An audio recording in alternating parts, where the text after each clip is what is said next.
Welcome to Food Friends, a podcast inspiring home cooks to try new dishes in the kitchen by sharing trusted recipes, tips, and friendship. Hi, I'm Sonia. And I'm Carrie. We met in Los Angeles over 15 years ago as personal chefs and haven't stopped talking about food since. We're so glad you're here. Thanks for being our food friend. If you enjoyed our podcast, please subscribe, leave us a review, and share this episode with friends. We love hearing from you, so follow us on Instagram or drop us a line at foodfriendspodcast.com. Yes, we'd love to hear from you and your food friends. Happy cooking and eating. Hi, Carrie. Hi, Sonia. Carrie, so interesting because we're planning to talk about freezer meals today, and it literally just came up in a sort of bittersweet way for me, which is a very close friend, someone I've literally known since the day I was born, a family friend, just passed away. It was very shocking and upsetting, and she's been struggling with cancer. We had gone down recently to visit her husband and her daughter while she was in the hospital, and I brought some food because that's kind of all I know how to do in a way. I know you feel the same way sometimes. Yeah. And one of the things I brought was something that I always think of you when I make it and when I bring it, when I serve it, which is stuffed shells, which you've made forever. And I've definitely made it throughout my life, but I feel like I'm making it more and more because of you. I just thought, okay, stuffed shells are something that freezes well, that people love. So I brought it with me. And actually, the night before she passed away, her daughter had made the stuffed shells and texted me about it. It's like this constant reminder of how much bigger food is than food, right? I completely agree with you. And I think this is one of those moments where our genuine friendship really comes through. I think having this moment of connection and talking about what we can do in a moment and the way that whatever is going on, whether you're experiencing a loss of any kind, people still have to eat. And they are not thinking about that because of what they're dealing with. And so for those of us that do know how to cook, that also gives us comfort and purpose. It makes me feel so honored that you are cooking stuffed shells, because that was one of the first dishes that I learned how to make. And I do think that they're so comforting. And we really want to share these meals that we make that we can stick in our freezer, that we can pull out when we need comfort, when we want to share with other people. Sometimes when you think freezer meal, you get stumped. You're like, okay, what should I make? Even when you hear someone's in need of a meal, whether it's for a happy occasion like a birth or a sad occasion, it can feel like you get brain fog or something. Yes, I agree. I get brain fog. So it was really helpful for me to sit down and think about what are the things that make a full meal that you can deliver to someone on their doorstep. You know, I think this goes along the lines of the second episode we ever did, which was your quote that you taught me, which is don't send flowers, send soup. And, you know, when you cooked in all these kitchens and you saw when someone was dealing with a tragedy or some big life event, that all these flowers would come in, but really what they needed was soup. So just by starting by saying that we firmly believe soup is the ultimate freezer meal. Yes. And we'll mention a few today, but really we're going to focus on some other meals as well. But I also feel like when in doubt, send soup. You can also, if you're not in a position to cook soup, you can also send it from your favorite deli. Actually, I found this new company that does specialize in soups for care packages, and and I sent it to a friend, and it got good reviews. And it's soup, and it comes with rolls and cookies, and it's just like a very smart, thoughtfully packaged, beautifully packaged item. Oh, so I love that. I forget their name off the top of my head, but I'll link it in our show notes as well. It also reminds me that we recently had a listener who reached out to us over our email. May, thank you for writing into us, and congratulations. Her daughter's having a baby. She's having another grandchild. And she said, I just found your podcast. I'd love to know, what do you make and freeze? And so we gave her a bunch of ideas from previous episodes. Yeah, and I think today we're going to add some new ones to the mix. As always, you can find all the recipes in our show notes. We also send them out on Wednesdays through our Substack. So let's get into it. I think before we talk about each specific recipe we want to share today, just generally, I know both of us feel like there are certain categories that lend themselves really well to freezer meals. I would say for me, aside from soups, it's baked pasta dishes. braised meats of any kind. Yes. Anything in Yes. liquid is going to do well. Curries, casseroles. Those are kind of my go-to starter points. Yeah, I agree. And I think I would also throw into the mix your cabbage rolls. Like, Aw. I mean, my family loves those, and you really taught me that those freeze really well. I usually try to make a double batch that we can eat because if I'm making it, my son wants to eat it. But then to be able to have another one in the freezer is such a win. Yeah, it really is. Stuffed cabbage does freeze real well. Well, Carrie, I want to tell you something that's not about any category I just mentioned because it's a more recent freezer meal discovery, which is you can make homemade frozen pizzas. What? I mean, it's not something I thought of until I saw someone do it. And I was like, why haven't I been doing this? Because Why are we not thinking of this? I think this is a great gift for someone, especially a celebratory gift. So, Carrie, the thing about making homemade frozen pizza is it's all about the steps you take to make it easy and possible. And so there's a few things. Like for one, you can get round foil tins and you can buy them online. You can buy them at certain restaurant stores. And so they're disposable tins that you can put your pizzas on. That makes it easier to freeze. Oh, yeah, right. which is like a because it will help if sort of stabilize it while it's in the freezer. But you could certainly it. use a sheet pan if you didn't want to have. There's so many easy recipes. There's no need pizza dough. Buy store-bought pizza dough if you want. But the key, Yeah, or even get it from your local pizza spot. local pizza spots is a great place to get dough. So then you roll it out and you put your pizza on your sheet pan or on your disc that you're using and you par bake it. And so you're just baking it a tiny amount. You par bake the dough. The dough. Or you par bake the whole pizza. No, par bake just the Just dough. the dough. And this makes so much sense because then it's not going to get as soggy or mushy. It's going to give it sort of stronger foundation. And then you top it with your toppings and then you freeze it. So then you can put on your sauce, then you can put on your cheese, vegetables, you can put on meat.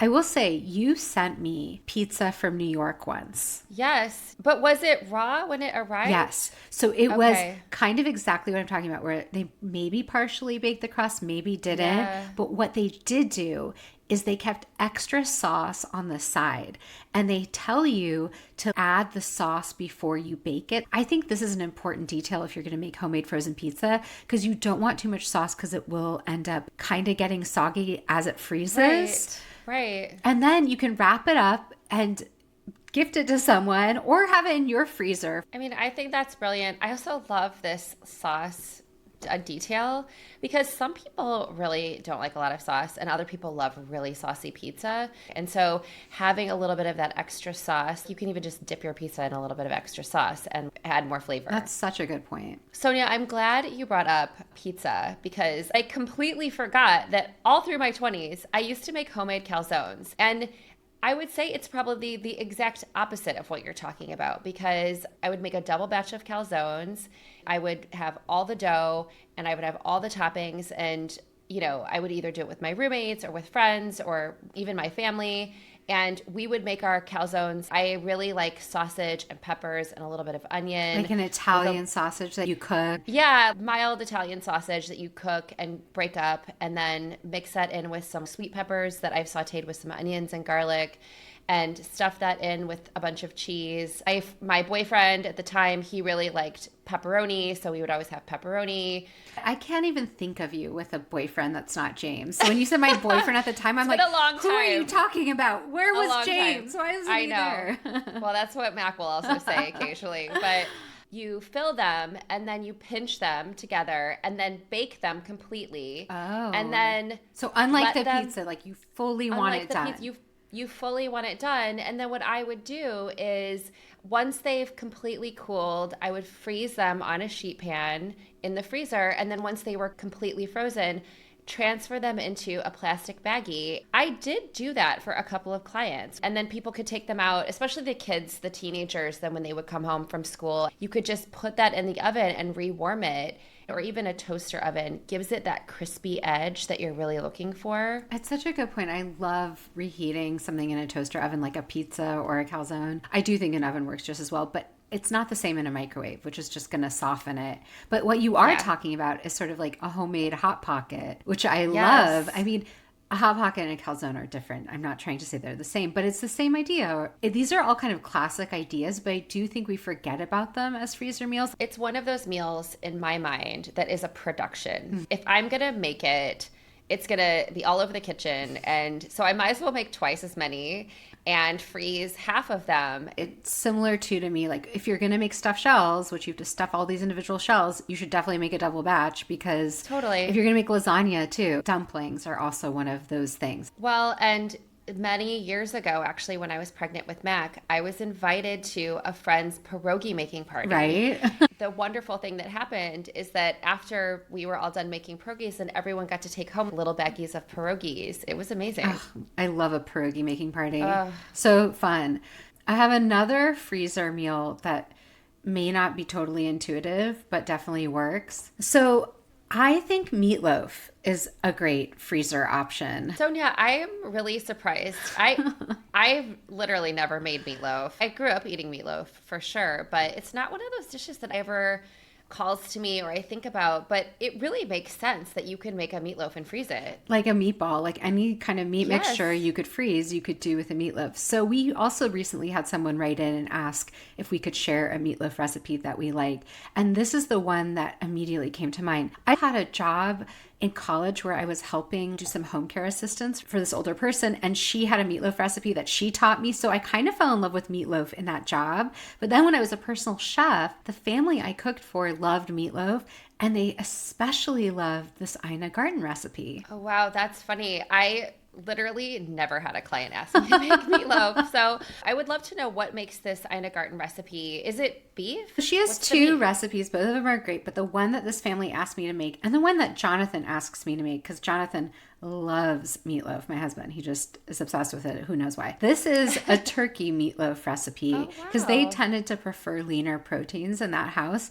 You could also use a combo of meats if you prefer. It's more about the ratios than the exact ground meat, but it's not anything complicated. It's chopped yellow onions, salt and pepper. She adds fresh thyme.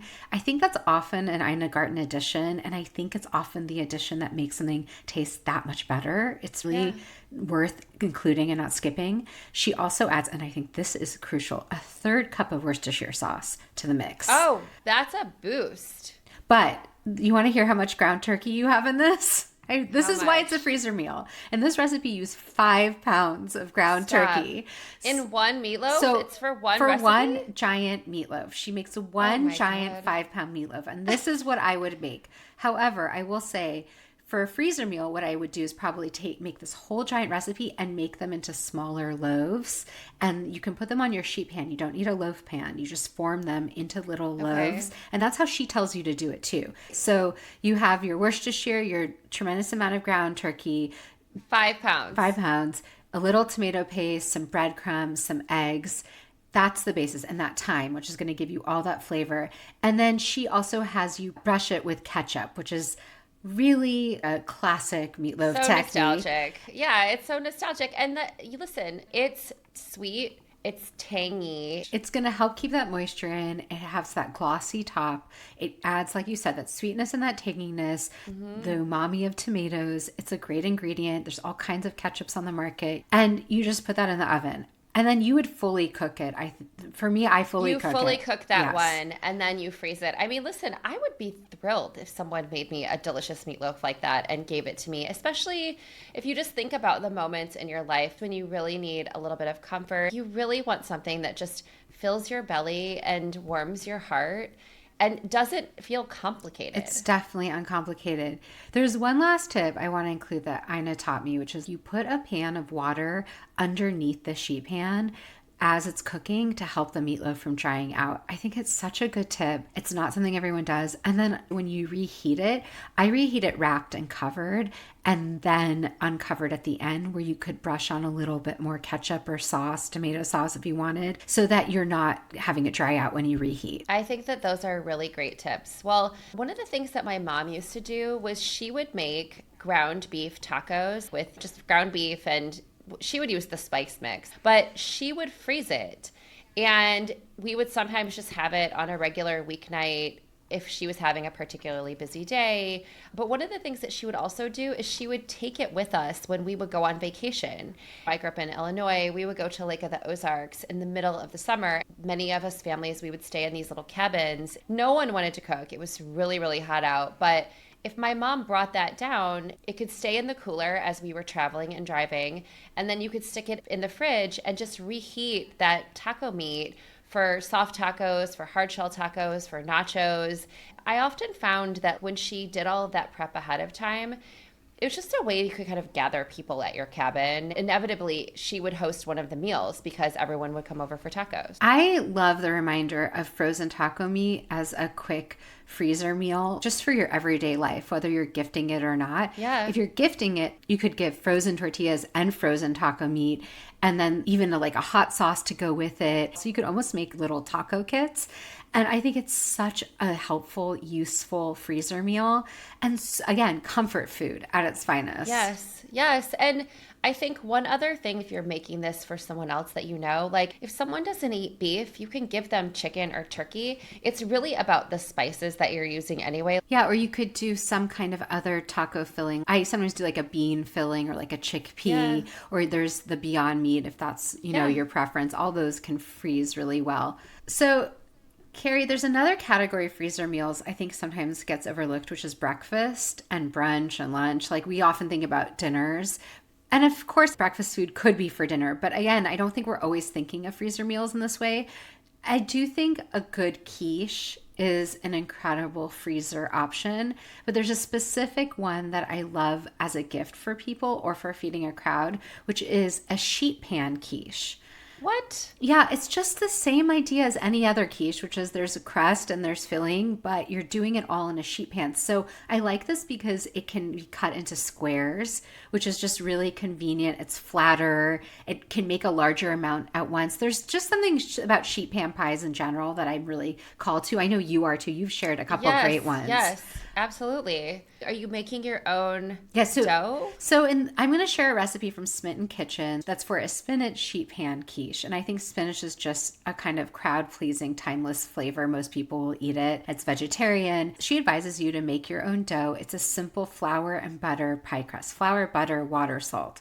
I think if you didn't want to make your own crust, you could absolutely buy pre-made pie crust and just flatten out 2 squares instead of, because it's really just you're making a giant rectangle of a pie crust, so there's no top layer. So you only have to worry about the bottom layer. So if you bought pre-made dough, it could be smushed into your sheet pan. Right. I like also in this recipe, if you do make homemade crust, you only have to have it chill it in the freezer for 15 or 20 minutes. You don't have to wait for hours for your crust to settle, which is sort of a nice quick touch if you are doing it scratch made. So you line your 9x13 sheet pan with parchment, you grease it, you put your crust in, and you start to bake your crust. You want to par bake it, which is something a lot of pie makers will tell you to do. Right. And then while the crust is par baking, then you make the filling. You don't have to cook anything.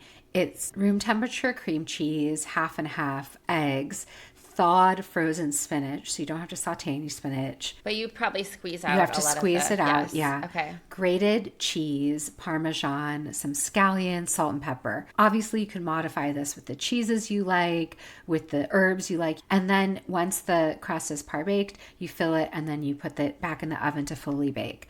And then you let it fully cool and then you can freeze it. I think this is such a great idea, especially if you think about going to an event like a bridal shower, a baby shower, a church gathering or something like that where you want to go in the morning, but pulling this out of the freezer and then kind of taking it with you and reheating it when you get to a location is such a saving idea. And it also reminds me, we've had Danielle Bell come onto our show before and talk about pie baking. And I met her and fell in love with her greens pie. When I buy a greens pie, usually we eat it 1 or 2 times and I freeze the slices. I like to reheat them in the oven. And usually what I do is I just add a little bit of parchment paper to a sheet pan. I have wrapped each slice in tin foil and then put them in a plastic bag. And so I just lay the slices out onto the tray and reheat them at like 350. I think more gently is a better idea. until they're crispy and heated all the way through. And you heat them unwrapped from the foil. Yes, I heat them unwrapped because you want that air kind of circulating around them, and that will help kind of crisp up the crust a little bit. I think you said something really important, which is you want to reheat at 350. I get that question a lot from people. How do I reheat stuff? And I think one of the keys to reheating previously frozen items is to not go too high. If I saw that it was getting too browned, I would tent it, and I would also reduce the heat. And to 300, which will give it more time to heat all the way through. Yeah, it's such a good point. Well, Sonia, in the same category of breakfasts, this might surprise you, but it might not, is I actually really like to freeze oatmeal. And I learned to do this when we were doing those retreats because we wanted to have a breakfast that was ready to go for people. I made all this porridge. You can make regular oatmeal. You could also take steel cut oats, which take a little bit longer to cook but have a better texture. You could add rice to a porridge. You could have all different kinds of grains in a porridge, even farro. I like to make those and freeze them. What I did for our retreat was I put it in a big gallon Ziploc bag and froze it flat. But, what I learned too is Trader Joe's has these little single cup oatmeals that you can buy. If you want a steel cut oats on a weekday, that 45 minutes of cooking is not always possible. So if you just make a batch and freeze them in little cups or ice cube trays, then you can just reheat it with a little bit of water. And my son really loves like a pumpkin oatmeal. I have to stop you because you really changed my understanding of what oatmeal could be. I don't think you're selling yourself enough. At these retreats, what you would do is you had your big pot of oatmeal that you'd make and you did steel cut oats. I want to say, I think it's for freezer meals, steel cut oats are worth the effort. They're such an amazing texture and they hold up so well. And then you would add leftover roasted sweet potato, leftover roasted butternut squash. I think one time you added baked apple that we had, extra baked apple. So this idea that you could take a pot of plain oats and then add some roasted sweet potato or squash, some roasted fruit, apple or pear, or you could add some berries, and then you could just freeze that and have that ready to go to be reheated and topped with a little splash of half and half, a little sprinkle of cinnamon, some fresh fruit if you wanted. It's just such a delicious and welcoming breakfast, and it's a really good gift to give someone. Well, I've often gifted that to my friends who have had babies because they do say that oats are good for you when you're recovering from having a baby. And also pumpkin is one of those things that's so comforting and gentle on your stomach. And then you can add in those pumpkin pie spices like cinnamon, ginger, nutmeg, allspice, making a pot of that ahead of time and adding some really fun toppings later on if you have something like that in your fridge. If you've got like a great jam, you can add that on top. I just love this reminder. I'm so glad that you brought it to the table. I mean, we can't talk about freezer meals without talking about soup. Even though we sort of said we weren't going to talk about soup, I have to bring up a soup, and I bet you do too. So this is actually another Smitten Kitchen recipe, and I do think her site in general has a lot of great freezer ideas, and you can search by freezer ideas. And the reason I'm choosing this soup is because when I'm gifting a soup as a freezer meal, I like it to almost feel like a complete meal in itself. Yes. Yeah, I agree. I think that's a great way to think about it. So on Spin Kitchen, she has a chicken, leek, and rice soup that's really similar to something that I've made before and gifted. I love it for several reasons. I love that rice is naturally gluten-free, so it makes it a little more allergen friendly. If you're making a big batch and you're freezing some just in case you need to give it to someone, it's already taking care of that. But I also just think chicken soup is one of those like timeless soups that never gets old. Everyone's always happy to receive it. Yeah. But the thing that makes it a little more special here are those leeks, which add a kind of buttery sweetness to it. And she does actually have you saute in butter if that's your thing. So you could do olive oil and butter or one or the other. And then you're sauteing leeks and celery and carrot, garlic. And then she has you add pre-made chicken stock, either homemade or something store-bought, a pound of skinless chicken thighs. So that's going to poach in that liquid and then be the chicken element and not dry out. And then a half cup of long grain rice that you're also adding to the pot. And then She finishes it off with a ton of fresh herbs. Parsley, chives, and dill are her favorites. Any of them Right. individually or any combination of would be great. The other thing that she adds at the end is something I always add to any of my chicken soups, which is fresh lemon juice. Just after you turn off the heat, the hit of fresh lemon juice, it will not taste so lemony, but it will add such a nice brightness. Brightness. Yes. Yeah. Wow. First of all, I love that you've brought this because anyone is happy, I think, to receive a chicken soup or like a vegetable soup. But it's so thoughtful that it has a protein, it has vegetables, it has a grain. It is a complete meal. You just take this out of your freezer and reheat it. When you're thinking about giving soups to people or giving these meals to people, you want to make it as easy for them as possible. What if it's just for you, by the way? I know both of us freeze our own soups so that we can have All a the quick time. meal on a weeknight that's already ready to go. Absolutely. Well, Sonia, I have a recipe too that I want to share that is a soup, and it's called puerco con frijol. And it's a recipe that I learned orally from a woman that I used to work with at one of my clients' houses. And basically, it's a pound of black beans, a pound of pork shoulder that you've cut up into bite-sized pieces, and epazote, which is an herb that is commonly used in Latin cooking.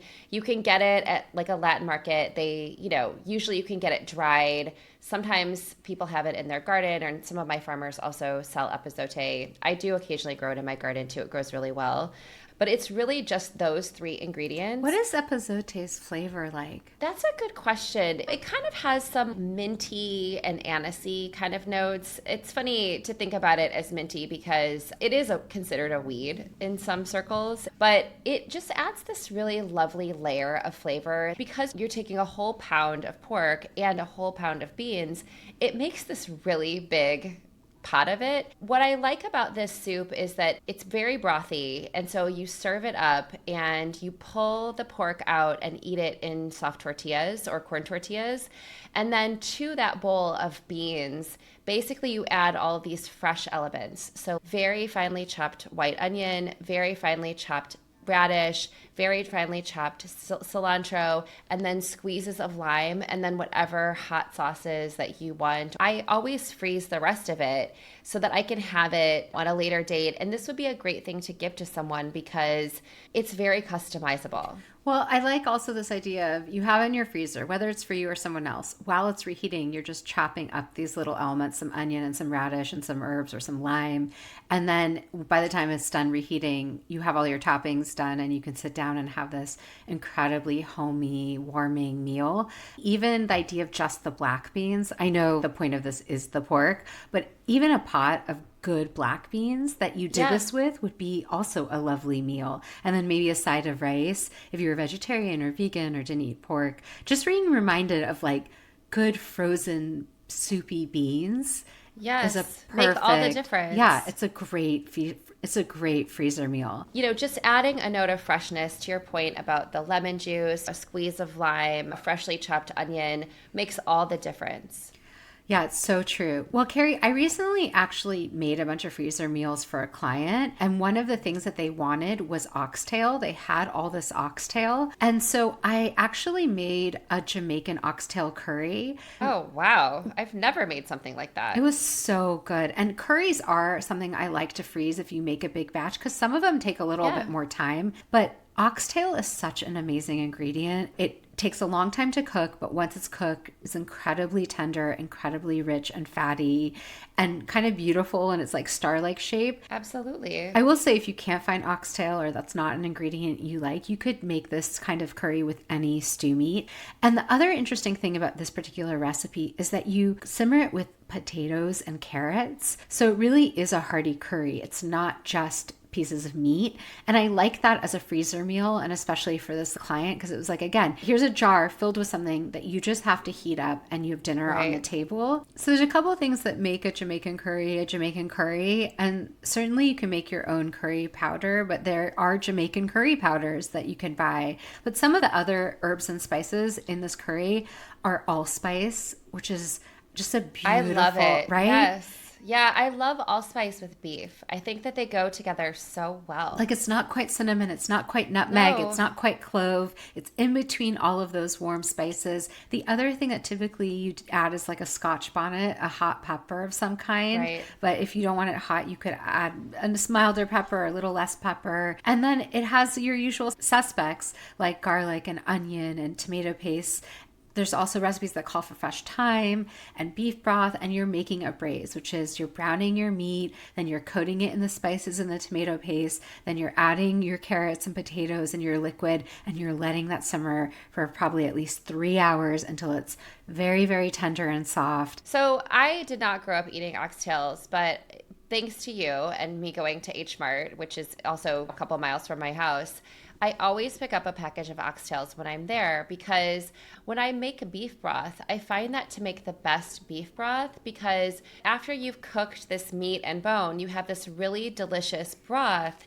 And what I like about it is then you can pull this really succulent meat out and I can use it for a sandwich. I can use it for a different kind of soup. And so it sounds like when you're making this stew, you're kind of making it with homemade broth in the curry as well. Those are really good points. First of all, you're right. It's a great broth meat for exactly the reasons you said, but Yeah. also the reason you want the bone in is because it's part of what makes the curry so rich and flavorful. I love that.